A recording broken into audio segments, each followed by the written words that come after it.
Hello and welcome to Climbing Daily. Today is part 3 of our rope tip series with mountain guide and Tendon ambassador Cosmin Andron. He takes us through the difficult question of what kind of rope do you need for the type of climbing you do. Hello and welcome back to this week's rope tips. I'm Cosmin Andron, mountain guide and Tendon ambassador. With so many ropes in the market today, it's really hard to choose the right one for you. We are here to give you some advice what you should take on a climb. Dynamic ropes are divided in 3 types. Single rope, like this one, they tend to be a bit thicker, is the universal rope, the one you can use for sport climbing, trad climbing, top roping, going on a glacier, pretty much everything. Is the kind of rope most people will buy as their first or only rope in a career. A half rope, they tend to be thinner, usually around 8 millimeters or below. You need 2 of them always, and it's a more specialized type of rope. It limits the amount of use, but it's also lighter and easier to carry. Twin ropes are even thinner than half ropes. They normally go around 6 to 7 millimeters, and they're a very specialized piece of equipment that only is used in certain environments. For a sport climber, a single rope is probably the only type of rope they'll use during their career. The diameters can run anything from 8.9 to 10.5 or 11 millimeters.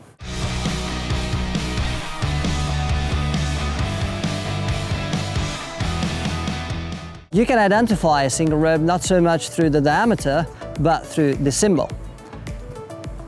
A single rope can be used by itself, for leading or top roping.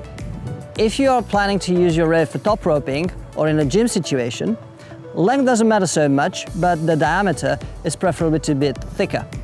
If you're going to use a rope for leading sport climbs, and of course you're going to carry it around, then a thinner diameter, probably around 9 millimeters, probably even better.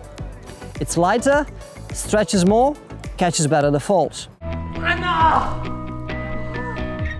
A half rope is the little sister of a single rope and can be identified by this symbol. Normally runs around 7 to 8 millimeters, and it's always to be used together with another half rope. Again, preferably it's to have 2 half ropes of different colors. The best use for this type of rope is trad climbing or climbs where you have a lot of meandering, where you can separate the strands of rope, or you don't want to put too much force on your pieces of protection. And also you need to get off a climb through long abseils. So if you have a 60 or a 50 meter double rope, then you can do 50-60 meters abseils.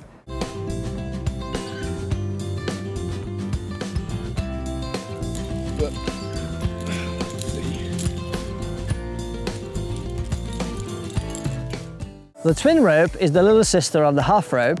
The symbol is this, and you always need 2, and you always have to clip them in the same carabiner as in the protection.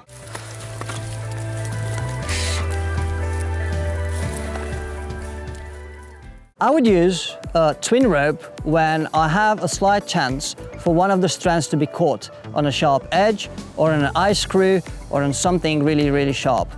And I don't need to separate the strands because the pitch normally goes straight. And I also need to have full length 50 or 60 meter abseils.